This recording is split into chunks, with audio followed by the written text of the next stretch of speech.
Shut up and sit down.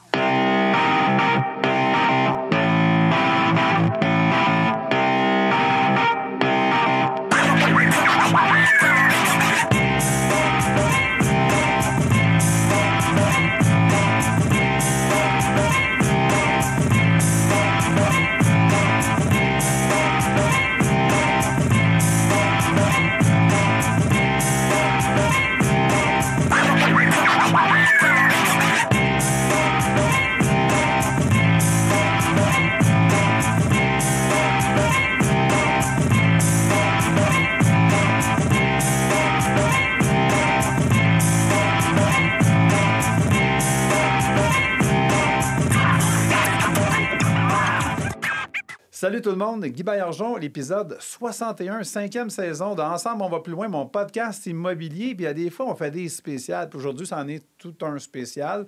Je reçois aujourd'hui Stéphane Goyette, qui est spécialiste en préparation physique pour hockeyeurs du niveau hockey mineur jusqu'à professionnel. Donc, Stéphane Goyette, entrepreneur et président fondateur de Goyette 360. Et tu as aussi ta chaîne YouTube ainsi qu'un podcast qui s'appelle On jase hockey. Oui. C'est bien ça. Bienvenue à l'émission, Stéphane. Merci, merci. Je suis vraiment content de te recevoir. En fait, c'est grâce à la bonne intervention, si on veut, de Véronique Girard, en fait, qui nous a mis en contact. La première fois, on s'est rencontrés il y a quelques années. Et puis, je te suivais, tu sais, et je sais que son fils a fait beaucoup de préparation physique avec toi, a suivi tes camps et tout ça. Puis, en fait, il y a quelques jours, Véro m'a suggéré, elle dit, il me semble que ça ferait un bon match, tu sais. Fait que c'est ce qu'on va voir aujourd'hui. J'ai pas de doute, là. On verra. On verra. Mais écoute, encore une fois, je te souhaite la bienvenue à Ensemble, on va plus loin. Lorsqu'on s'est parlé en pré-entrevue, il y a eu une phrase que tu m'as dit, puis ça m'a vraiment touché. Tu m'as dit... moi, sans les jeunes, là, je serais nulle part. Tu me dis à peu près comme ça. Là, je serais pas là. Donc, là, ensemble, on va plus loin. J'ai compris que vraiment, je dis que c'est une spéciale aujourd'hui. On ne parle pas d'immobilier, mais on va aller au cœur des humains, puis on va aller vraiment toucher à ce qu'il y a de plus important, en fait. C'est l'entraide, le mentorat, le leadership, le manque de volonté, la malbouffe. Tu sais, je vais aborder plein de sujets, pas pour faire la leçon à personne, mais je veux surtout qu'on parle de ton parcours, Stéphane. Parce que je pense, pour avoir écouté quelques entrevues que tu as données, on va souvent te poser des questions sur « Ouais, mais moi, tu sais, j'ai... Qu'est-ce que tu me conseillerais de faire, moi? » Puis c'est l'intervieweur un peu bedonnant qui te demande ça. T'sais. Alors, là, aujourd'hui, moi, je veux plus que tu me parles de ton parcours parce que j'ai aucun doute qu'il est fort intéressant et inspirant. Puis c'est de ça que je voudrais... puis on pourrait peut-être commencer. La mission de ton entreprise. Quelle est la mission que tu as donnée à cette entreprise-là, qui est Goyette 360? Bien, en fait, pour être honnête, là, ça a pris une tournure différente. Puis aujourd'hui, je te dirais, bizarrement, après 5 ans, là, je sais vraiment ma mission. OK. Puis c'est vraiment l'accompagnement d'athlètes. L'accompagnement des jeunes aussi, là, mais je veux dire l'accompagnement d'athlètes parce que peu importe le sport que tu fais, il y a le côté... Moi, je m'occupe du côté athlète. OK. Alors, ce côté-là, nous autres, on fait l'accompagnement maintenant, comme tu l'as dit tantôt, on a dit hockey mineur, mais quand on parle de hockey mineur, des fois, c'est 7-8 ans. Oui. Ça commence à 7-8 ans jusqu'à... Il n'y a pas de fin. J'ai même des adultes qui ont 30-40 ans qui jouent encore au hockey, mais qui désirent être en bonne forme physique pour être capables de faire leur sport. Alors, nous autres, même mission à Goyette 360, c'est l'accompagnement des athlètes à travers leur sport pour les aider justement à performer longtemps sans blessure, etc., puis d'avoir un bon cheminement. Là. Wow! Mais c'est vraiment inspirant. Et d'ailleurs, tu le dis, il n'y a pas d'âge. Cet été, Goyette 360 offre un camp d'été aux adultes qui va durer une dizaine de semaines, je crois. Oui. Mais dis-moi, on est combien au Québec? Je m'exclus, hein? Écoute, il y a Je veux revenir c'est au hockey des de milliers, garage. C'est combien? sans 50 000? blague. Ah oui, c'est des milliers et milliers. Je Wow. l'avais dit, j'avais regardé à un moment donné un résultat. Comme 50 000 ou 50 000, 60 60 000 adultes qui jouent au hockey dans les ligues de garage. Tu sais, puis tranquillement, ben, la préparation physique fait son chemin parce que, bon, les blessures.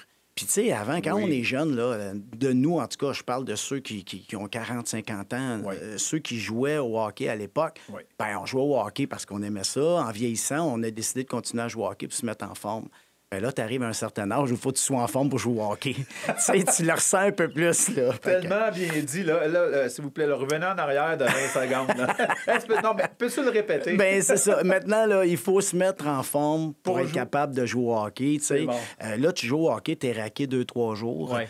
Quand t'es longtemps sans jouer, puis tu recommences ta saison, parce que là, t'as ta saison d'hiver, ben t'es raqué pour longtemps. Puis des fois, ce qui est plate, ben c'est les blessures, parce que les blessures, tu sais, autant ça t'empêche de faire ton sport, mais ça peut t'empêcher de travailler. Ben, tout à fait. Ça peut nuire à ton quotidien, tu sais. Fait que c'est important quand même de prendre soin de ça, tu sais. Puis à la base, ben moi, ma phrase ultime, c'est tout le temps, ton corps, c'est ton seul véhicule que tu vas avoir à la vie, à la mort. Fait que fais-y donc attention selon ce que tu veux faire. Tu sais, moi, si je prends mon auto, c'est le seul auto que j'ai. Si je décide de faire de la course, ben je vais m'occuper de mon auto puis la mettre en ordre pour être capable de faire de la course plutôt que juste d'aller me promener en campagne. Fait que les besoins sont différents, puis il faut être conscient de ça. Tu sais, on l'oublie un peu. Si notre body, je suis capable, je vais faire ci, je vais faire... Non, puis c'est important d'en prendre soin. Puis ce qui est le fun, c'est qu'on vit de plus en plus vieux. Tu sais, on n'arrête pas de dire le 40 d'aujourd'hui, c'est le 30 d'hier. Oui.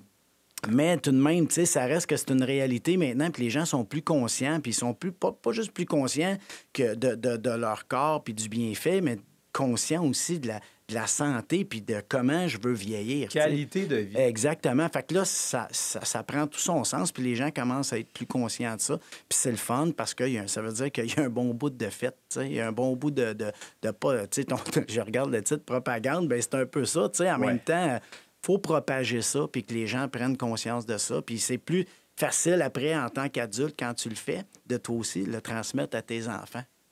T'sais, fait que c'est une suite logique. Tout à fait, tout à fait. Oui, ben d'ailleurs, tu te faisais remarquer propagande. En fait, on est dans les studios de propagande. Propagande est une heureuse initiative de 3 personnes, JF Tremblay, Cédric Paré et Julian Fraser. Donc, on est dans les studios de propagande ici à Saint-Jean-sur-Richelieu, d'où est enregistrée l'émission. Et ça me fait te demander, Stéphane, c'est quoi le premier sport avec lequel tu es venu en contact quand tu étais tout jeune? Ben, c'est le hockey. Le hockey, c'est notre sport national, comme tous les Québécois. Puis très jeune, mon père, c'était un amateur de hockey. Pas un joueur de hockey, mais un amateur de hockey. Puis lui m'a inscrit bien jeune. J'ai commencé comme à 3 ans à jouer au hockey. Puis je déplaçais de l'air. Puis dans le temps, il fallait bouger. Là, il y avait pas... personne ne savait si c'était TDAH ou pas. Exemple, ben là, c'était fallait que ça bouge. Puis il fallait bouger. Fait que j'ai fait ce sport-là bien jeune. Puis je te dirais que ça a été le hockey longtemps seulement. Puis, quand j'ai arrivé à peu près à l'âge de... J'étais arrivé à l'âge d'à peu près 7, 8 ans, 9 ans, j'ai commencé à jouer au baseball l'été. Oui. Nous autres, on n'avait pas d'argent pour avoir un chalet dans le Nord. Fait que moi, j'habitais en ville, j'étais un gars de Montréal. Fait que le sport, pour nous autres, c'était... L'hiver, c'était le hockey, puis l'été, c'était le baseball. OK. Ouais.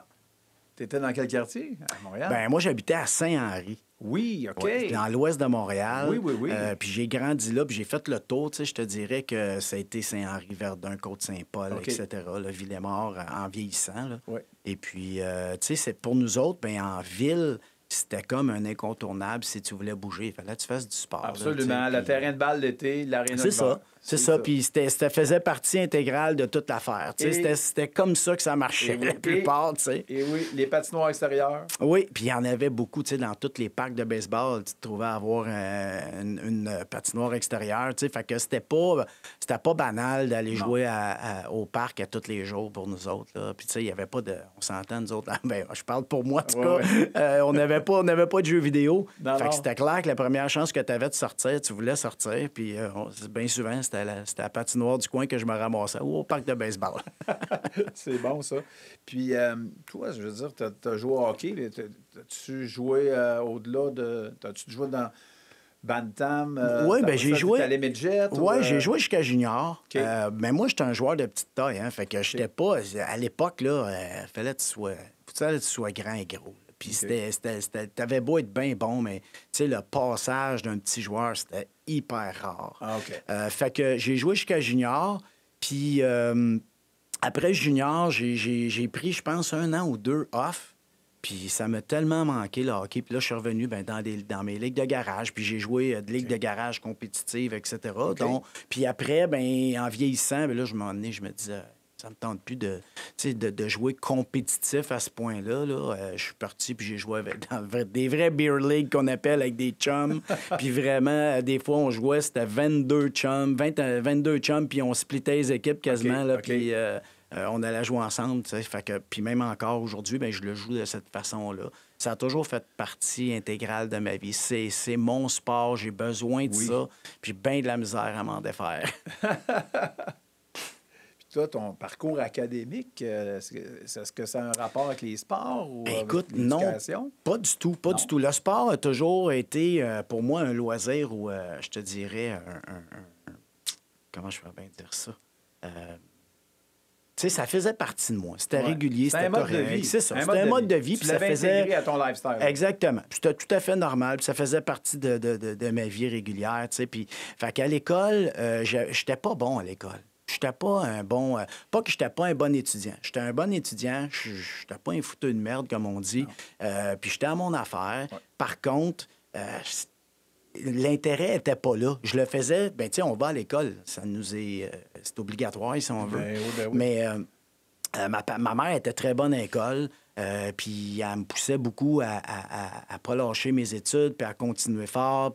Mais j'étais le gars qui avait... J'ai jamais eu comme 50. J'avais toujours des 60, 70. Ouais. Je passais tout le temps. Puis quand j'avais un 80, j'étais bien content. Mais j'étais pas un gars qui passait 2 heures ses études par jour. OK. Mais toi, c'était la créativité qui était beaucoup, plus pour toi. Beaucoup. Ma mère avait le côté, premièrement... Ça m'écœurait un peu parce que quand je disais « Ouais, mais tu sais, comme on dit à nos parents, ouais, mais toi, à l'école, elle me sortait ses bulletins, puis c'était des 99, 98. Okay. Fait que non, je rivalisais pas avec ça, puis je l'ai plus jamais niaisé. Une fois qu'elle m'a montré, c'était plus un argument pour moi. Mais elle était hyper entreprenante, puis elle était très artistique. Okay. Ma mère, elle fabriquait, elle était super bonne avec ses mains. Puis entreprenante, c'était une madame qui avait des projets, le 1001 projets. C'est elle qui a ouvert, exemple, la première maison pour les femmes battues. Oh, wow! Elle a fait des choses comme ça. Elle a ouvert, elle a parti une friperie. À un moment donné, ça n'existait pas. Elle ramassait du linge, elle allait acheter du linge, puis les repasser pour les revendre, etc., pour aider les gens en besoin. Okay. Fait qu'elle était très, très, très engagée, autant dans sa communauté. Une femme d'action. Oui, au bout. Puis très entreprenante, des idées, t'en veux-tu? Puis moi, ça m'a aidé. Ouais. Ça m'a aidé beaucoup parce que même quand j'étais jeune, c'est moi qui organisais. Exemple, on avait des matchs de quartier. Nous autres, on jouait telle rue contre telle rue. Okay. J'appelais tous les gars. Je créais des équipes. Je créais des chandails. On avait nos T-shirts. Ma mère, elle avait des crayons qui écrivaient ces T-shirts. Fait que je faisais nos logos. Okay. Fait que, tu sais, j'avais tout ça, là. Ça a tout venu tranquillement. Et puis... ça m'a été vraiment passé par ma mère. Puis, à l'école, pour faire une histoire courte, moi, au secondaire, j'avais la main du dessin assez forte. Okay. J'étais vraiment bon en dessin. Puis là, c'était pas le côté dessiné artistiquement, je veux dire, bande dessinée. Non. Moi, c'était le bâtiment. Okay. J'aimais faire des bâtiments, j'aimais faire des maisons, puis peu importe, n'importe quoi comme dessin, des villes, etc. Fait qu'à un moment donné, j'ai dit, je vais essayer l'architecture, ça m'intéressait. Oui. J'ai fait une année supplémentaire au secondaire parce qu'il y avait technique architecture. Oui. Puis je me suis dit, avant d'aller au cégep, je vais essayer ça, puis si j'aime ça, tant mieux. Puis honnêtement... je me rappelle pas de son nom, mais ce monsieur-là, il a pas été cool, mais c'était un comment ceux là, que tu vas voir pour ton projet de vie. Là, Ah oui, on l'appelait le père Boussole, nous autres. C'était le père... T'es allé voir le père Boussole, qui était l'orienteur de... L'orienteur, c'était ça son titre, là, tu sais. Puis il me Père dit... Boussole. Il dit, dans quoi tu vas aller? Fait que je disais, moi, je veux être architecte, puis etc. Puis j'avais un ami qui est architecte, qui m'avait emmené à ses bureaux pour me montrer ça. Puis ça m'intéressait vraiment. Oui. Et lui m'a dit, hey, c'est ça, là, c'est contingenté. Ça marche pas. Il m'a dit ça carrément. Et là, il m'a vraiment... Ah oui, coupé l'herbe sous le pied. Là, je me dis, je fais quoi? Moi, dans ma tête, pendant les 2 dernières années, c'était ça. C'était ça. Ça fait que... aucune idée où je m'en vais, puis je décide que je lâche l'école puis je m'en vais travailler. Puis j'ai commencé à travailler jeune. Mon père m'amenait travailler avec lui. J'avais, sans farce, un bon 13 ans à peu près. OK. Puis j'allais travailler juste les fins de semaine. Il voulait me montrer, regarde, tu te lèves le matin, on va travailler ensemble. Puis je travaillais juste le samedi. Puis je travaillais de tôt le matin, mettons 7 h à midi. OK. Ça a commencé comme ça. Puis à un moment donné, c'était le vendredi, samedi, puis les journées de congé, puis etc. Puis j'aimais ça. Mais tu sais, quand tu commences à faire un petit peu d'argent, ben j'étais content. Puis il me responsabilisait beaucoup avec mon argent. Tu sais, tu veux faire des dépenses, c'est tes affaires. Tu veux acheter des choses, c'est toi. Moi, je te paye pas le luxe, c'est à toi de te le payer. Tu sais, en gros. Là. Fait que...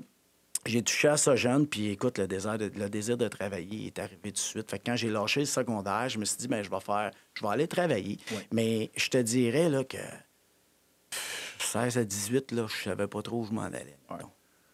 Fait que ça a été un peu ça, mon Après que le père Boussole t'a dit que c'était contingenté, c'était contingenté. Il a pété ma bulle. Il a pété ma bulle. Solide, lui qui avait jamais rien fait d'autre que décourager des jeunes, probablement, là, je sais pas, puis je te dirais que... je me rappelle même pas, là, mais j'étais tellement éteint que peu importe, il m'avait fait faire un test puis tout, puis il avait beau me dire, tu serais bon dans ci, dans je l'écoutais plus. Non, mais on va le remercier. J'étais plus là. Il était bien fait une chance qu'on sait pas son nom. Je veux pas y dire. Non, mais je me rappelle plus de son nom. Parce que mais on va le remercier parce que probablement sans ça, tu n'aurais pas eu le parcours que tu as connu par la suite. Ben oui, c'est sûr. Fait que ça s'est changé en avantage. Oui, exactement. Aujourd'hui, on peut le voir de même. On peut le voir comme ça. Mais tu as eu une traversée du désert qui a duré genre 2 ans, parce que tu n'as pas de repère, pas vraiment de point d'ancrage. Je suppose que tu t'en vas. Non, puis j'allais... Tu sais, ma mère m'a toujours dit, fais ce que t'aimes dans la vie. Ah, ça, c'est... Fais ce que t'aimes dans la vie, tu sais. Puis elle m'a jamais dit, lâche telle chose. Fais ce que t'aimes dans la vie. Elle n'était pas directive, elle me donnait ça comme pas en tout. Elle me donnait... Ma mère était un méchant bon guide de vie, puis elle a été un bel exemple pour moi, tu sais. Puis de me dire, ben tu fais ce que t'aimes dans la vie, puis donne ton maximum, puis tu verras où que ça te mène. Puis quand t'es tanné, ben t'es tanné. Ça, on peut pas le changer. Tu sais, quand t'arrives vraiment à un point où t'es tanné... ça te donne rien de faire plein de simagrées. Va pas contre ton cœur. Ben non, parce que là, tu te rends à vie dure, tu sais. Fait que j'allais toujours dans des jobs qui m'interpellaient. Tu sais, j'ai vendu des vêtements. Tu sais, j'étais dans le sport. Ben moi, j'étais allé travailler. Aujourd'hui, ça s'appelle Foot Locker, mais j'ai travaillé au vestiaire sportif. J'ai trippé. J'ai aimé ça. Je vendais des chaussures de sport. Tu sais, tout ce que je pouvais porter moi-même, je le vendais, puis j'aimais ça. Puis ça m'a appris à vendre. Ça m'a appris à dialoguer avec les gens, d'être débrouillard, tu comprends-tu? Puis ça m'a tellement donné beaucoup d'être dans le milieu du monde, d'être dans le milieu des gens, de la communauté, puis ça, aujourd'hui, là, ça a été vraiment mon push. Oui. Vraiment mon push. Parce que j'ai resté là, puis... tu sais, je suis parti de vendeur, mon assistant gérant. Ils m'ont mis même en gérant d'une boutique. Ben, c'est des responsabilités, ça, quand t'es jeune, tu sais. Fait que ça m'a appris à les avoir jeunes, ça m'a appris à les développer. Puis tu vas voir, à travers mon parcours, là, ce bout-là, il va m'avoir servi incroyablement. OK. Beaucoup, beaucoup. Wow, ça, c'est vraiment nice. Puis, ce que je retiens aussi, c'est, Stéphane, que j'ai devant moi aujourd'hui, moi, je trouve, quand je t'ai rencontré la première fois, j'étais avec Véro, puis je dis, hey, quel gars charismatique, tu sais. Pour moi, tu avais vraiment l'air d'un leader naturel, tu sais. Puis au-delà de ça, là, je pense que je t'aurais rencontré dans d'autres circonstances, jasé 2 minutes avec toi, puis je l'aurais tout de suite venu à cette conclusion-là. Est-ce que... Parce qu'on est toujours la somme de nos expériences d'avant. Oui, exact. Et y a-tu quelqu'un, un mentor, un coach quelconque qui t'a vraiment... qui a été une bougie d'allumage pour toi, qui t'a donné une étincelle lorsque tu avais, je sais pas, peut-être 18 ans, ou 19, 20 ans, tu sais... À la sortie de ton parcours là, en 16 et 18 ans, est-il arrivé Ben écoute, quelqu'un sur ton... sans blague, là, t'es pas la... croisé ton Ouais, chemin, mais- t'as fait comme... T'es pas la première personne qui me pose cette question-là. J'avais de la misère à répondre parce que je disais tout le temps, il y a eu plein de gens qui m'ont influencé. Ouais. Tu sais, je m'inspire d'un paquet de monde, de tout ce que je peux trouver, une source d'inspiration X pour X raisons, dans X domaines. Ouais. Je vais chercher de l'inspiration, j'ai besoin de ça. Mais la première, c'est ma mère. Et voilà, on y revient à ta mère. Hein? Oui, c'est tout le temps ça. Ma mère me dit la première affaire, elle dit, moi, je t'enseigne à sacrer ton camp. Puis à te débrouiller dans la vie. C'est fou qu'est-ce qu'il y a dehors. Wow. Tu comprends? Reste pas collé sur moi, là. Puis il y en a plein de choses à faire. OK. Tu sais, je le vois. Puis ma mère, c'était comme... comment je peux dire? Autant 18... elle avait pas hâte que je parte de chez nous. J'aurais pu rester, là. Je pense que j'aurais pu rester jusqu'à forever. Oui, oui. Ça la dérangeait pas. On n'était pas... Nous autres, ma mère, c'était une Marie-Madeleine. Là. Premièrement, j'ai 3 frères, puis j'ai une sœur. Ma mère en a adopté 7 enfants supplémentaires. Oh, wow! Oui, elle a été famille d'accueil pendant une dizaine d'années. Elle a passé à peu près une vingtaine de jeunes dans les maisons. Après ça, elle a été maison pour adultes semi-autonomes. Je te le dis, là, elle doit être assez à côté de Jésus aujourd'hui, Oui, ou vraiment hein. pas loin. Fait que sa mission, c'était de donner. Au bout de Redonner, partager. de partager, Puis même, là, sans le savoir, ben d'inspirer. D'accompagner, Tu d'inspirer. comprends-tu? Ouais. Wow! Fait que Ça, moi, c'est des belles valeurs. c'était vraiment... Ça a été mon accompagnatrice à travers toutes les années. Puis à côté de ça, je te dirais, j'avais mon père qui, pendant 25-30 ans, travaillait à la même place, se levait à la même heure tous les jours. Il avait sa routine. Ouais. Puis je ne l'ai jamais, Guy, jamais de ma vie vu pas de bonne humeur ou chialer puis dire « je ne vais pas travailler ». Je pense qu'il a pris... quand il prenait des congés, c'est parce qu'il était obligé de prendre congé. OK. Même malade, si je ne l'ai jamais vu malade, vraiment, à Non. part, tu sais, dans sa fin de vie. Oui, oui. Mais moi, j'ai été inspiré par ces 2 personnes-là. Ma mère, qui est une créatrice, qui est une entreprenante, qui n'a pas peur de rien, qui n'a pas froid aux yeux, puis que pour elle, là, l'argent, c'était pas sa raison de vivre. Non, c'était pas une Non. finalité. Non. C'était un moyen. Exact. Puis mon père, ben c'était comme Big, tu n'auras rien en vie. Attends-toi pas à ce que les autres te donnent rien. C'est à toi à travailler. Lève tes manches, arrête de brailler, puis va travailler. Puis c'était ça. Ouais. Fait que pour moi, ça a été ça qui m'a inspiré toute ma vie. Puis ma mère, bien, comme je te dis, son côté entrepreneur, elle me l'a passé comme assez vite. Puis je te dirais, écoute, j'ai des flashbacks. Je me promène avec mon père aussi jeune que j'étais à 12-13 ans. Je regardais, c'est bizarre, les concessionnaires d'auto. Ouais. C'est huge, vitré. Puis je disais à mon père un jour, là, j'aimerais ça avoir quelque chose avec mon nom dessus de même. OK. C'était pas les autos. J'ai tripé, tu sais, c'est tout vitré, ces affaires-là. Hein? Ouais. Puis tu vois en dedans, les lumières, c'est beau, puis c'est gros, puis c'est sharp. Ben moi, c'était ça. Puis je me rappellerai tout le temps de ça. J'étais à Villemort, puis boulevard Newman, puis à Ville-la-Salle. Puis je passais là, puis je regardais, il y avait plein de dealers, puis je regardais ça, puis j'ai ça m'inspirait. Puis j'étais comme un jour, je vais avoir une business, je vais avoir une Goyette. bâtisse avec goyette dessus. Ouais. Demande-moi pas qu'est-ce que j'étais pour avoir. Je le sais pas. Non. Mais ça venait toujours me titiller le côté business. Oui, tu sais. oui. Alors, je te dirais que ben ça a été mes 2 sources d'inspiration, c'était eux. Puis après, ben ma mère, tu sais, a commencé bien jeune à me faire lire des livres d'inspiration. Écoute, tu me demanderais c'est qui, là? Je me rappelle même pas des auteurs, mais je me rappelle juste de tout ce que j'ai pu lire. J'ai encore tous les livres chez nous, mais pour moi, c'était pas... Puis c'est de valeur, parce qu'aujourd'hui, pour gratifier l'auteur, je devrais le savoir, mais c'était... Moi, là, j'ai lu des affaires. Ma mère me faisait aller plein de choses pour ma croissance personnelle, puis OK, etc. déjà. Ça commence... Ouais. C'était pas à la mode. Pantoute. Non, du tout. Hey, pantoute. Mais tu sais, t'avais des cours de vente peut-être de Sylvain Bergeron, des affaires de même, là? Hey, écoute, je vais loin. Ma On va mère, je loin. me rappelle, par contre, elle a déjà fait, je sais pas si tu as connu ça, mais ça s'appelait À moi. Oui, bien sûr. OK? Puis il y avait des vidéos, pas des vidéos, des cassettes. Ma mère, elle écoutait ça. Mais oui, il te laissait des produits, puis il revenait Ah, son oui, appareil oui, avec oui. Closes, plein d'affaires. Ben oui, fait que c'était vraiment fou ce bout-là. Mais tu sais, ma mère, elle se lançait dans plein d'affaires. Ah, Elle oui, avait le c'est goût fort. de. Ouais. Ça a été. C'est une méthode c'était, très, très forte. Puis je me rappelle, tu sais, elle donnait des conférences, tu sais. Puis moi, je l'imitais. Je donnais des conférences tout seul en bas. Fait que, tu sais, c'est mon inspiration, je te dirais. Ben, on la salue, ta maman. Ben merci. C'était quoi son gentil. prénom? Colette. Colette, on salue Colette. Oui, c'est gentil. Yes. C'est vraiment nice. Écoute, je ne m'attendais pas à ce témoignage-là en plus. Fait que c'est vraiment, c'est très inspirant. Puis moi, ce que j'en retiens, tu sais, c'est sûr que, comme on dit souvent, on ne la choisit pas, notre famille. Puis c'est important d'avoir la sagesse ou l'intelligence d'aller, de bien s'entourer, quoi qu'on fasse, mais de commencer le plus jeune possible. T'sais. Aujourd'hui, les mouvements, il y avait, mettons, les mouvements de jeunes. Tu avais les scouts, les 4H, etc. Puis où ce que, finalement, ils venaient de compléter l'éducation familiale, puis qui venaient de donner des valeurs qui n'étaient peut-être pas celles qu'on avait à la maison, parce que tout le monde n'a pas eu la chance d'avoir une mère ou un père comme ceux que tu as eus, tu sais, et puis dont tu as pu profiter là, des enseignements, puis des recommandations, etc.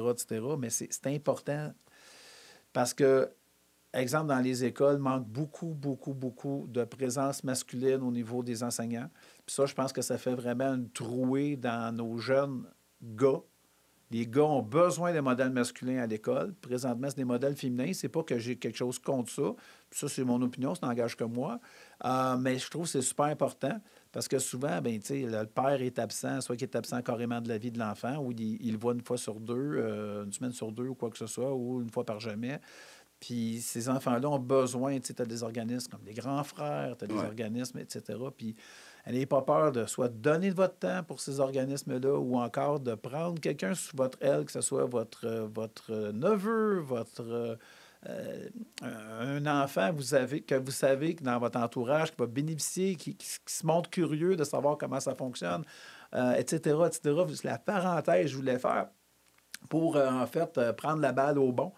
Ou que tu l'as laissé tantôt, parce qu'il y a une trouée, puis on se dit, ouais, mais... Donc, il y a des opportunités à saisir, tu sais. En fait, c'était le petit mot que je voulais ajouter par rapport à ça. Donc, hockey, sport national. Bon, récemment, on a perdu des grands du hockey. Toi, est-ce qu'il y a un personnage, un joueur de hockey particulièrement qui t'a frappé, qui t'a... Non, je sais que tu as été frappé par des joueurs de hockey, mais excuse. Qui t'a particulièrement marqué, si on veut, un joueur de la ligue professionnelle. Ben, tu sais, de mon époque à moi, c'était Mario Lemieux puis Wayne Gretzky, mais Wayne Gretzky m'avait particulièrement frappé. Puis je me rappelle, ma mère m'avait acheté le livre. Fait que j'avais lu l'histoire de Wayne Gretzky et ce qui me fascinait de Wayne Gretzky à l'époque, ben, c'était aussi comment il était hors glace, tu sais, il l'appelait un gentleman, tu sais. Puis peut-être qu'il a fait des choses qu'on connaît pas, mais je veux dire, de ce qu'on voyait, il y a toujours eu, tu sais, on dit un super-héros à grand pouvoir, grande responsabilité. Oui. Ben, je pense que lui, il l'a compris de bonne heure, tu sais. Puis probablement que Mario Lemieux avec, on n'a jamais entendu plein de bébelles au sujet de ces gars-là. Non. Puis c'était des gars plus grands que nature. Puis en même temps... de par leur personnalité, de par leur façon, leur façon de faire, puis comment ils étaient, ben c'est sûr qu'ils nous ont inspirés. Moi, en tout cas, ça m'a beaucoup inspiré. Quand j'étais jeune, j'avais mon gilet Gretzky, puis c'était moi Gretzky. Puis c'était pas juste le côté joueur de hockey qui m'inspirait de lui, c'était l'homme qui était. Puis pour moi, ben c'était important... autant ma mère, tu sais, elle avait, comme je disais, elle avait un emprise aussi sur moi, tu sais, d'être un bon gars dans la vie. Mais c'était important pour moi de ne pas être un tout croche. Puis Gretzky, c'était pas un tout croche. Puis j'avais envie d'être comme Gretzky. J'avais pas envie d'être ça, d'être un tout croche, d'être un bum ou d'être... Gretzky était droite, puis moi, j'avais envie d'être droit aussi, tu sais. Fait que ça a été un joueur, un athlète qui m'a beaucoup marqué. C'est un modèle, ça. Oui. Donc, au-delà des statistiques, au-delà de... Pour qui il jouait, au-delà de... Bien, c'est sûr que, tu sais, les statistiques, ce que ça faisait, ça attirait juste la lumière sur lui, tu sais, il attirait le spot. Fait que probablement qu'il y en avait plein d'autres gars comme lui dans la Ligue nationale qui n'avaient pas son talent, mais que autant sur glace, hors glace, ils se tenaient, ces gars-là, tu sais. Fait que... Mais pour nous, TQ, c'était plus facile, puis le spot était là. Fait que moi, j'étais allé au-delà de dire, tu sais, il est bien bon, puis il fait ça. Puis j'étais content d'avoir lu sa biographie, en tout cas, du moins quand il était rendu à cet âge-là, son premier livre. Puis j'ai trouvé ça super intéressant, puis c'était super inspirant pour moi en tant que TQ de dire, ben ce qu'il est devenu. Tu sais, ma mère m'a toujours dit, tu sais, la fameuse phrase « fake it until you make it », ma mère m'a toujours dit, tu veux être un médecin, Oui. ben habille-toi comme le médecin, mange comme le médecin, vis comme le médecin, fais comme le médecin, puis ça m'étonnerait que tu deviennes d'autre chose qu'un médecin. Oui. Tu sais, fais ce qu'il fait. Fait que Gretzky, pour moi, ben c'était moi, j'avais envie de jouer dans la Ligue nationale. J'avais envie d'être ce qu'il était, puis pour moi, il était inspirant par son être, parce qu'il était. Fait que moi, j'avais envie d'être de même. Fait que ça a été facile. Pour moi, c'était un no-brainer que je voulais être comme ça, tu sais. C'est ça, en fait, d'aligner ce Ouais. que l'on fait pour atteindre un objectif. Un objectif. Fait que lui, c'est ça, il était aligné, tu sais, dans sa recherche de l'excellence. Il voulait sûrement être le meilleur et le demeurer. Bien, il travaillait pour. Au-delà du talent naturel, il avait énormément travaillé. Mais en plus de ça, en dehors de la glace, il était on pourrait dire en ligne, aligné avec les valeurs qu'il démontrait sur la glace. Ouais. C'est-à-dire un joueur d'équipe, un genre de bon père de famille là, au sein de quand il était sur la glace. Là. Ouais, C'était la Ben, personne que c'était tout une le bonne monde... personne, tu sais. C'était un leader. Oui. Mais un vrai leader. Un Parce vrai qu'un leader, vrai il leader, était- et il voilà. fait rehausser les autres. Puis tous les joueurs qui ont joué avec, sont tous des top Exactement. guns, tu sais. C'est ça, exactement. Lui, le leader, genre, il traînait l'équipe. Là. Ouais. Tu sais, il n'était pas en arrière à les fouetter, puis il était en avant à tirer Ouais, les voilà. autres à la... Exactement. Et ça, c'est les qualités des grandes... Des grandes stars, des grandes grands leaders, stars. les vrais leaders, tu sais. Effectivement, effectivement. Ouais. Est-ce que tu penses que quelqu'un qui n'aurait pas des qualités de leader à la base est capable de les développer, ces qualités-là? Comment tu vois ça? Ben, je pense que oui, mais ça, je pense que c'est... moi, je pense que tu le deviens leader. Je suis pas né leader. J'ai été entouré de gens leaders. Ma mère, c'était une leader. Ouais. Fait que c'est correct, j'ai été comme élevé là-dedans. Mais je pense qu'aussi, si tu le veux vraiment, tu peux. Parce que c'est comme une formule coach. Tu peux devenir un coach, mais tu peux devenir un leader. Par contre, c'est avant d'être un leader, tu sais, comme on dit, you gotta preach what you teach. Il faut que tu apprennes, si tu veux être capable de l'enseigner ou si tu veux être capable de le filer, il Oui. faut que tu le vives. Encore T'sais, là, moi, c'est on facile. parle d'alignement. Là. Ben oui. Puis oui, tu peux, mais tu sais, je pense que ça part de toi. Tu sais, être un leader, c'est toi, tu veux les qualités de leader, c'est de l'idée, puis aussi d'être une personne qui inspire par ton comportement, par ta façon d'être. Ouais. Tu sais, fait qu'il faut que tu l'aies dans toi. Il faut que les gens soient inspirés par toi. Pour être un leader, tu dois inspirer. Si tu n'inspires pas, puis tu veux juste être un leader, te mettre en haut, puis dire à tout le monde quoi faire, puis dire c'est moi qui banne, C'est c'est moi ça. qui mène, là, tu n'es pas un leader, tu es un boss. Tu es un boss ou sur le bord de peut-être un peu tyrannique. Là, tu sais. Ben, c'est ça. C'est Fait ça. qu'un leader, c'est dans ta personne. C'est toi qui as envie de... Oui, tu es prêt à prendre l'initiative. Tu es conscient aussi que... tu sais, moi, je pense qu'un bon leader, il faut qu'il soit conscient qu'il a besoin des autres, puis il ne fait pas tout seul. Mm-hmm. La journée que tu penses que tu fais tout seul, ça ne marche pas. Bien dit. Donc, T'sais. on parle de... On a besoin, on est entouré. Donc, c'est là le fameux ensemble, on va plus loin. T'sais. Ouais. Puis, tu sais, on parle... Moi, j'ai coaché mes enfants au soccer mineur, tu sais, les 2 premières années, tout ça. Puis, j'ai découvert des choses, c'était trop drôle, ça. Je le raconte vite fait, là.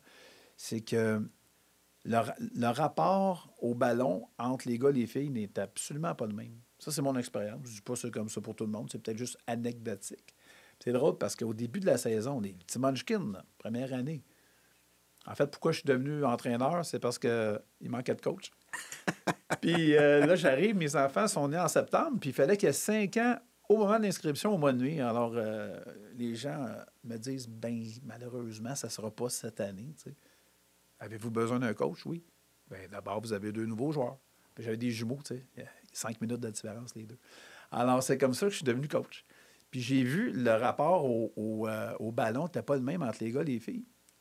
Les gars, c'est bien plus, ça s'affirme, ça kick le ballon, puis ça court, puis il n'y a pas d'hésitation, en général. Petite fille, plus, tu sais, je veux pas être stéréotypé, mais ça, c'est le début de la saison, Stéphane. Puis au fur et à mesure que puis là, ils vont sur le terrain, ça se déplace, là. Comme si des souris qui courent un fromage. Ils s'en vont tous en groupe. Après ça, ils courent le ballon au lieu de jouer à des positions. Qu'on leur apprend ça, ils ne savent pas.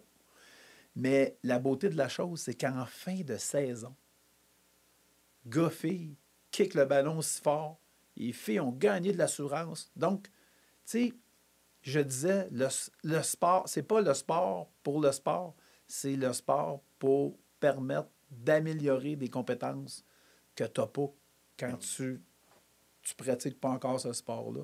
Puis, comment tu vois ça? Je veux pas que tu sois d'accord avec moi. Si tu ne l'es pas, c'est moi, correct. je trouve que le sport... Est-ce que c'est le sport pour la beauté du sport? C'est juste Écoute, ça, sais-tu c'est quoi la beauté du sport comparé à l'école? Puis ça, je le fais souvent, le parallèle, parce que souvent, moi, les parents me disent hey, « Tu peux-tu parler à mon gars pour X raisons, pas capable de toucher de cette façon-là? Toi, tu as une façon de dire les affaires, peut-être que ça va mieux passer. Ouais.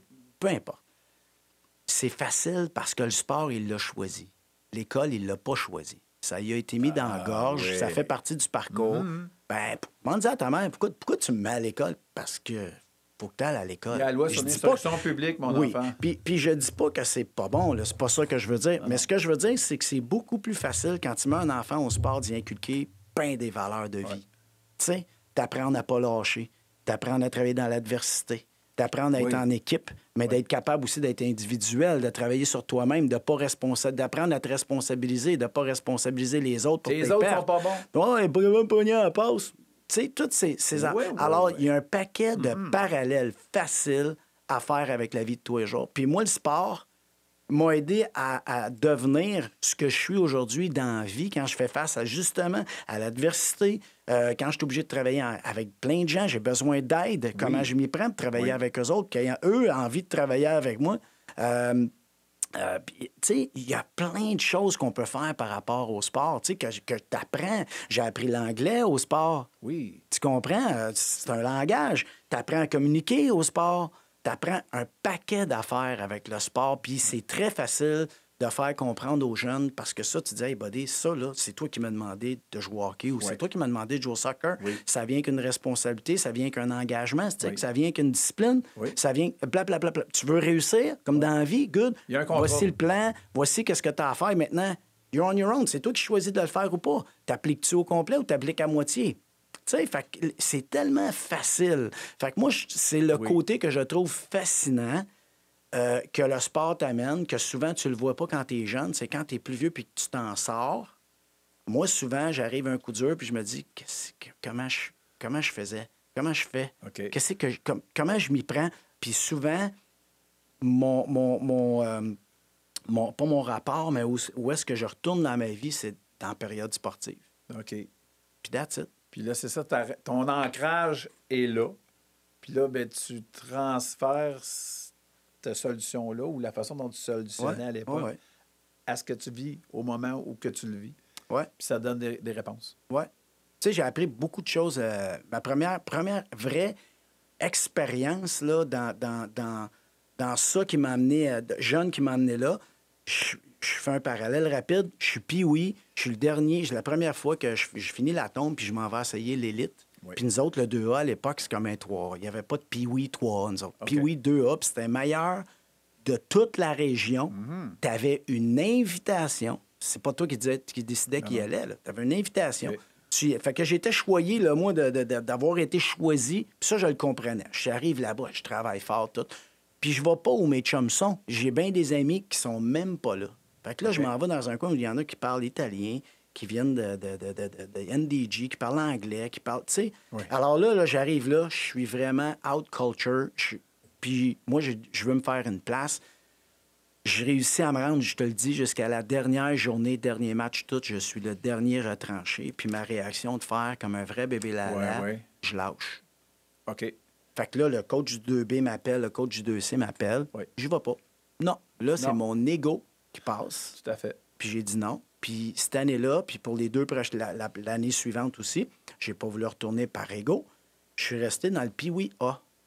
J'ai brûlé la ligue, tout. Oui. Là, j'étais fier de moi, j'étais content de mon coup.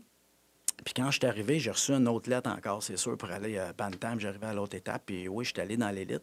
Mais j'ai compris, puis j'ai vu, j'ai perdu 2 ans. J'ai perdu 2 ans de coaching de qualité avec des coachs qui étaient plus calibrés, exemple, qu'en bas. J'ai perdu des heures de pratique parce qu'on avait moins de pratique. J'ai perdu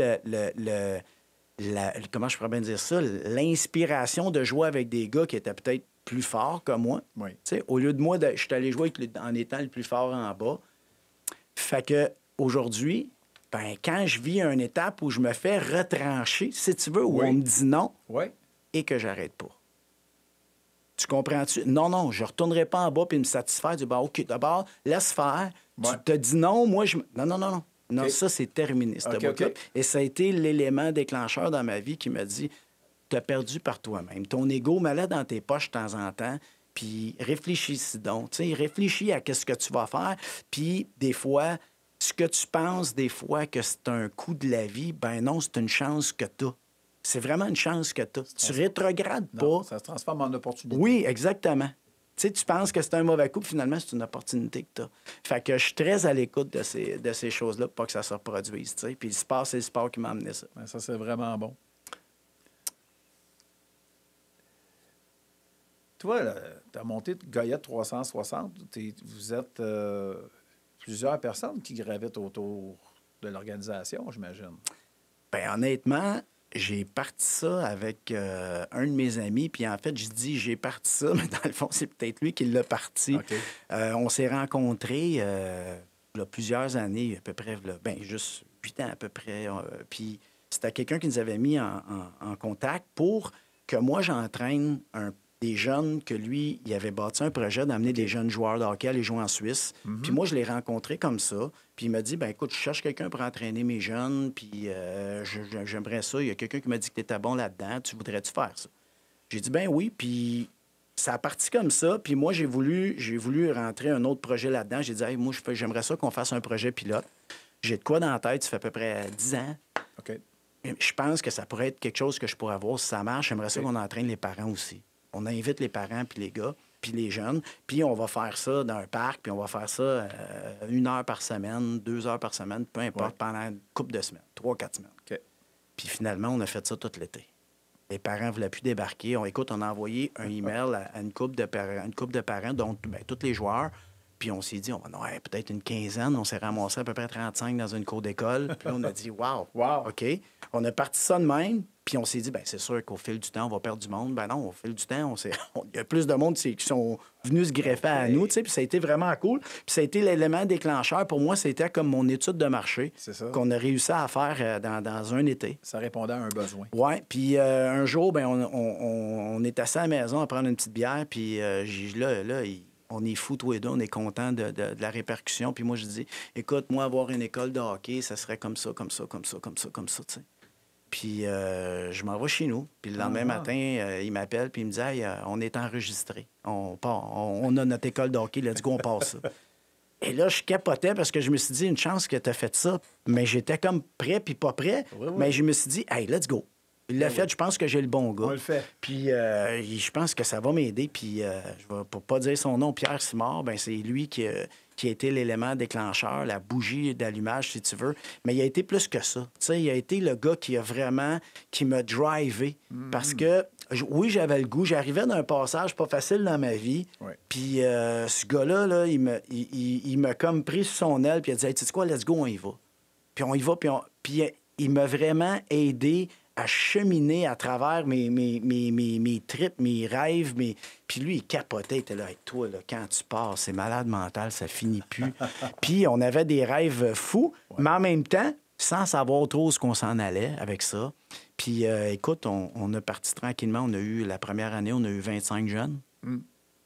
Puis après ça, sur une base de 4 ans, c'est devenu exponentiel. On a parti de 25 à 50, 50 à 100, 100 à 200.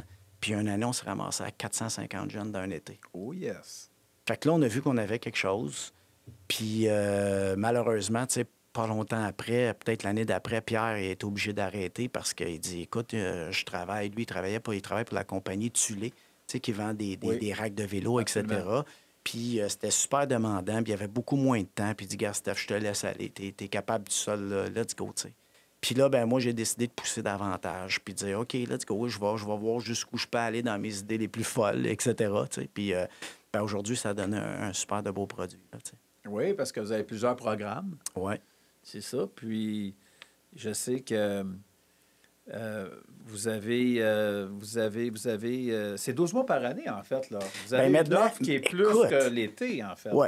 Mais, tu sais, pour faire je vais essayer de faire une histoire courte parce que c'est un drôle de passage, mais moi, je m'attendais pas. J'avais aucune idée où j'allais. J'avais juste une idée de ce que je voulais faire à chaque année. Puis je me disais, moi, là, je veux encadrer les jeunes, je veux accompagner les jeunes, dans ça. Puis comme je te dis, là, je le comprends mieux, mais à l'époque, c'était ça. Parce que ça avait commencé, cette idée-là. J'avais un jeune, je vais tout le temps m'en rappeler, son père est venu me voir avec 7000 piastres cash. Il a mis ça sur mon bureau, puis il a dit, mon gars, il vient d'être repêché ou il y a eu une offre pour aller jouer dans le midget 3A. Ouais. Là, il faut qu'il mette 20 livres. On a 1 mois et demi, 2 mois. Là, j'en revenais pas parce que je me suis dit, hey, il pense à la clinique des miracles. Tu sais, il n'a rien compris du processus.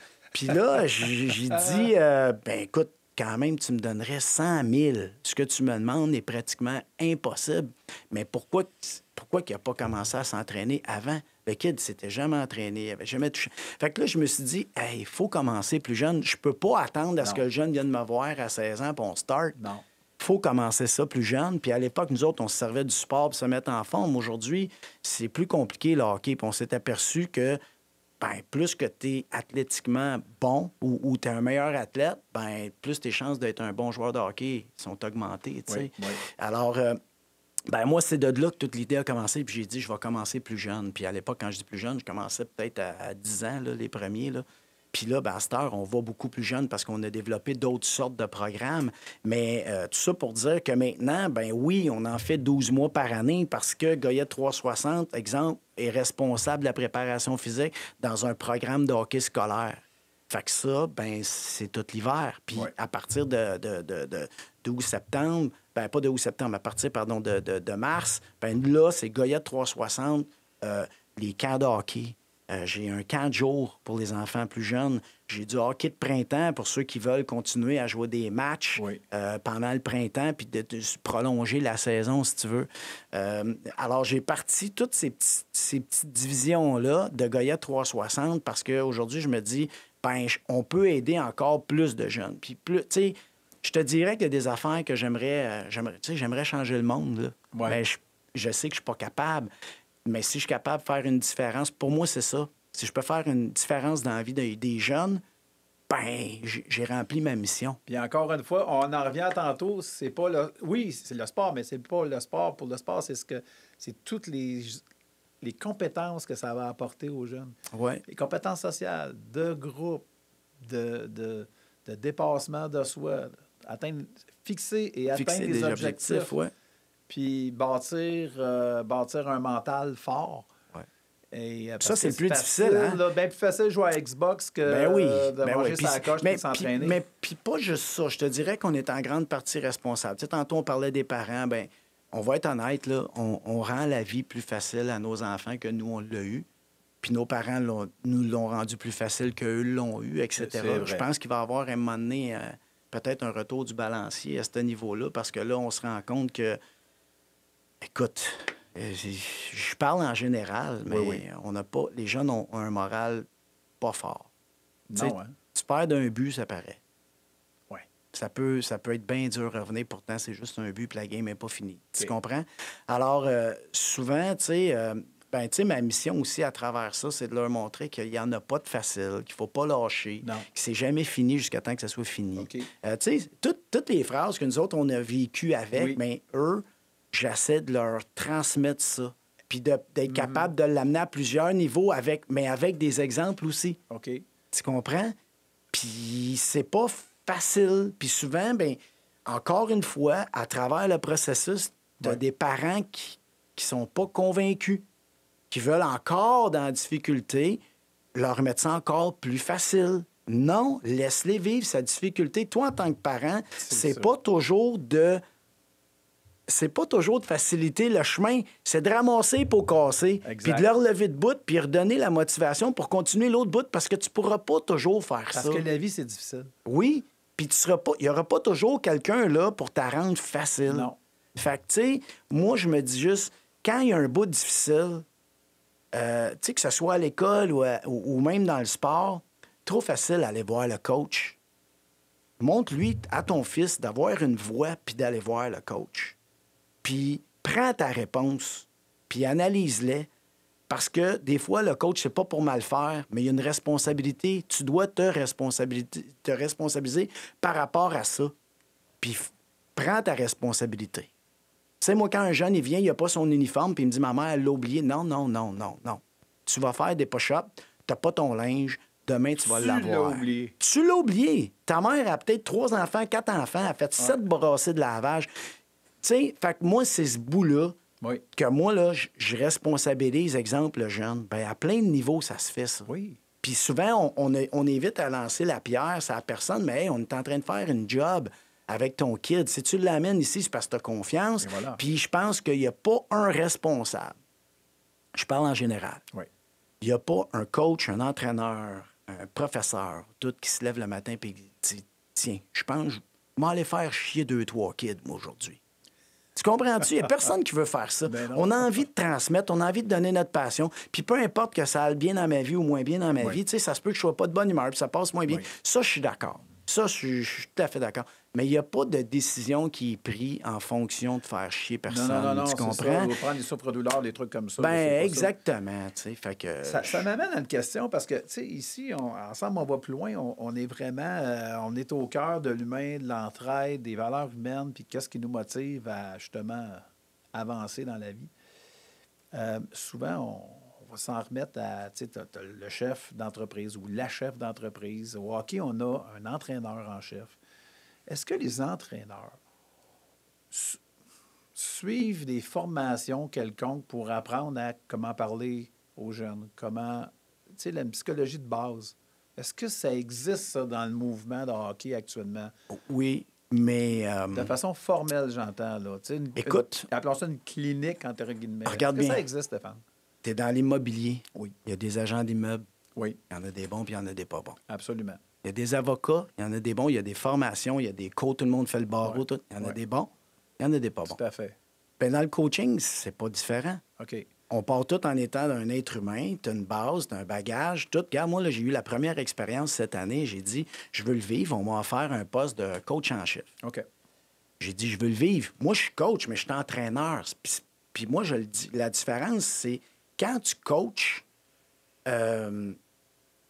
je coach aussi, tu sais, parce que c'est ça. C'est encore du caring, t'accompagnes ton athlète, mais c'est plus que juste de faire un programme, tu sais. Puis quand j'ai décidé de coacher, je me suis dit, OK, là c'est différent parce que tu as de la tactique. Tu comprends-tu? Tu as un paquet de choses comme ça là, qui vient là-dedans. Là. Tactique de jeu, plan de match, tout. C'est bien beau de dire c'est la même chose dans l'entraînement, Ouais. mais c'est pas pareil. Tu n'as pas de la tactique, tu joues pas contre personne, tu n'y a pas de la seule comment on dit ça? Contrariété que tu vas avoir, c'est toi-même tout le temps dans l'entraînement. Tu comprends? Tandis que dans le hockey, tu as plein de facteurs externes qui viennent te contrer tes affaires. Fait que bref, tout ça pour dire que quand j'ai coaché, je pensais que j'avais la voix. Tu comprends? Moi, je suis un leader, puis moi, honnêtement, très honnêtement, Guy, là, je me rends compte, je me suis rendu compte, je suis pas un gars de hockey. Je suis un gars qui aime le hockey. Je suis un athlète qui joue au hockey. Coacher au hockey, c'est un autre paire de manches. Moi, là, je ne vais pas voir plein d'autres games. Je ne vais pas voir les stats. Je ne check pas qui a scoré. Je ne vais pas voir l'autre équipe. Je ne vais pas voir le line-up. Je vais pas... Moi, là, j'ai dit à mes jeunes, exemple, moi, je joue contre la première position tout le temps. OK? Puis pour moi, c'était ça. Mais force est d'admettre que c'est pas ça pour tout le monde. Les petits kids, ils savent qu'ils jouent contre la 9e position. Ils savent qu'ils jouent contre l'équipe la plus pénalisée, etc. Et tu joues aussi, tu coaches aussi les jeunes, et ton pire ennemi, c'est les parents. Parce que les parents, c'est tous des gérants d'estrade. Ouais. C'est tous des coachs. Tu comprends? Alors, ils mettent toute ta méthodologie, ton thinking, tes affaires peut-être en question. Il faudrait qu'il y ait un contrat moral au début de la saison puis qu'il soit renouvelé, comme renouveler nos vœux, en cours de saison, à savoir les parents, le coach, c'est un bénévole, il fait de son mieux. Ben, tu sais, puis là, mais tu dis bénévole. J'étais payé. Tu es payé mais que tu sois payé ou non, tu fais le meilleur que tu peux. C'est ça. Tu aurais beau penser que tu as le meilleur des meilleurs coachs. Chris, excuse-moi. Il y en a qui se font congédier dans la Ligue nationale. Tout à fait. Pourquoi? C'est rendu là, tu es un top, on veut le top, puis ça. Mais c'est pas facile, coacher. Non. Puis tu fais des erreurs, puis il n'y en a pas. Tu as tout le temps t'as des coachs qui sont super bons. Moi, là, ce que j'ai fait, je me suis entouré avec des gars de hockey parce que j'étais pas un gars de hockey. Oui.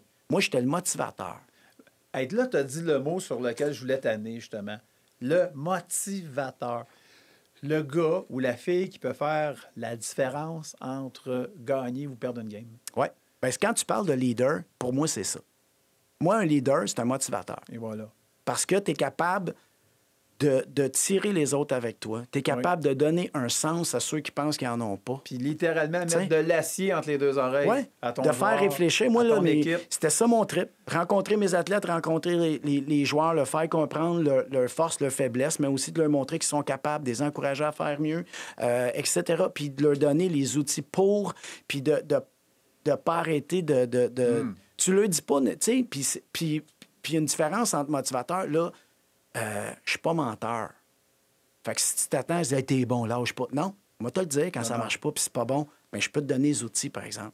Et voilà. Puis je peux te craquer tellement là, que tu vas voir que ce que tu penses qui est pas bon, finalement, tu vas tellement axer sur le bon, je vais tellement te le craquer que tu vas comme l'oublier puis il va moins faire abstraction. T'sais. Exactement. Fait que, le négatif, le positif est plus fort que le négatif, mais le négatif, si tu lui donnes l'importance, peut être mauditement fort. Bien, absolument.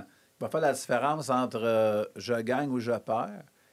Mais que je gagne ou je perde, en autant que j'ai appris quelque chose. Oui. Puis on gagne, tu sais, il y a des clichés, mais tu sais, la phrase qui dit on gagne en équipe, on perd en équipe. Oui. C'est vrai aussi. Oui. Puis, tu sais, puis dans. Moi, là, dans ma chambre, quand j'ai gagné, c'était drôle parce que j'avais un discours, pas un discours. J'avais on avait une liste. Tu sais, tu rentres dans la chambre, tu dis, bon, toutes les choses qui comptent. Puis moi, la première, j'ai marqué, la première, c'était le respect. Oui. Le respect des entraîneurs envers, tu sais, un envers l'autre. Oui. Mais pas juste envers l'autre, coach puis joueur, c'était entre joueurs. OK? Parce que moi, je coachais des ados, on s'entend. Fait que moi, il y avait tu rentres dans la chambre, Oui. il y a quelque chose, il y a un aura là-dedans, puis je veux que tu respectes ça. Oui. Puis ça, c'était super important. Puis après ça, la deuxième, c'était la discipline. Là, moi, c'était l'acceptation. OK. L'acceptation de plein d'affaires. J'ai dit là, puis là, j'ai dit ce mot-là, puis je leur ai fait comprendre à travers l'année, je vous le dis, chaque pratique, chaque match, chaque jour, vous allez faire face à ça. Puis c'était d'accepter peut-être que tu es un joueur moins bon que toi, d'accepter que toi, aujourd'hui, tu n'es peut-être pas aussi bon que tu étais hier, d'accepter tu vas jouer dans l'adversité, d'accepter que aujourd'hui c'est plus facile, d'accepter, écoute, un paquet d'affaires, puis à chaque jour, je leur donnais une preuve. Puis ça fait tellement partie de mon langage maintenant. Ça fait premièrement, quand tu commences à accepter ce qui t'arrive ou que tu acceptes ces choses, tu es déjà passé à un niveau supérieur. Parce que quand tu n'acceptes pas, tu es dans la réticence, puis quand tu es dans la réticence, maudit que ça va pas bien. Puis tu t'en rends pas compte, tu sais, puis on dirait tout m'arrive. Ben c'est ça. Souvent, tu es réticent, tu n'acceptes rien de ça, tu combats, tu tires, puis tu perds de l'énergie. Mais quand tu es dans l'acceptation, tu es déjà dans la première phase de ta solution. Là, déjà, on est prêt à passer à l'autre niveau. Là. Oui. On est capable de trouver quelque chose qui va faire en sorte qu'on va avancer parce que là, on a arrêté d'être bloqué, on a arrêté de tirer, là, on va se mettre à pousser. À pousser, puis ça entraîne de l'abondance. Exact. Puis nous autres, là, on a fini, on n'était pas l'équipe qui était pour être comment je peux dire, on n'était pas dans les odds. Tu sais, on n'était pas... personne ne s'attendait à rien, nous autres. Non, c'était un peu les underdogs. Là. Ben, sur 5 équipes, on était probablement celle qui allait le mieux. Tu sais, ça allait bien entre les jeunes, ça allait bien avec les coachs, ça allait bien sur la glace, ça allait bien partout. Tu sais, fait que je pense qu'on avait la bonne drive, la bonne solution. Oui. Mais tu sais, la bonne approche. Oui. Mais le hockey étant ce qu'il est, tu sais, c'est devenu dur par après parce que dès que c'est plate à dire, mais c'est la difficulté dans tout ça, dans le hockey, c'est les parents. Puis ça tue le hockey, ça. La preuve, il n'y a plus d'arbitre. Mais tu sais qu'avec le système d'éducation, c'est la même chose. Pour avoir parlé avec un directeur d'école niveau secondaire, il dit, on appelle à la maison. Mais votre enfant a fait telle chose. T'sais. Ah! La réponse typique de bien des parents. Il me racontait son expérience à lui, peut-être encore une fois anecdotique. Mais ça m'avait surpris. C'est, écoutez, nous, on essaye de faire quelque chose, mais si vous pouvez faire quelque chose avec lui, là, tant mieux. Puis c'est souvent des garçons qui avaient des problèmes de discipline. On en revient à ça un petit peu. T'sais. Ou est-ce que ce soit le sport ou le système d'éducation, c'est pas mal la même affaire. Mais la beauté de la chose, je trouve, c'est que le sport, surtout le sport-études, que ce soit hockey ou autre chose, quelconque activité, ça crée un esprit de corps. comme, tu sais, au point de vue militaire, là, on raffole de ça parce qu'on a un esprit de corps, on se regarde pas juste l'un et l'autre, tout le monde regarde dans la même direction. Ouais. Puis ça nous éloigne aussi on sait que c'est pas facile l'adolescence, puis qu'est-ce qui se passe à la maison, on n'a pas de contrôle, puis etc., etc. Mais quand tu as la chance de participer à un programme de concentration, hockey, etc., ou que ce soit de la musique ou quoi que ce soit, ça vient déjà t'éloigner du trafic là, que tu pourrais te faire frapper par la vie, là, si on peut dire comme ça. Ben oui. Puis c'est la beauté. Donc, c'est encore là, j'en reviens, c'est pas le sport pour le sport, c'est tout comme toi, tu as vécu quand tu étais jeune. Savoir qu'est-ce que ça va m'apporter plus tard. Tu ne le sais pas encore quand tu as 12, 13, 14, 15, 16 ans. Un jour, par exemple, ça va un jour, ça prend tout son sens. Ça te sert déjà au moment que tu le vis, mais tu ne le sais pas vraiment encore parce que tu as la double ignorance. Tu ne le sais pas que tu ne le sais pas. C'est plus tard que tu vas le découvrir. Exact.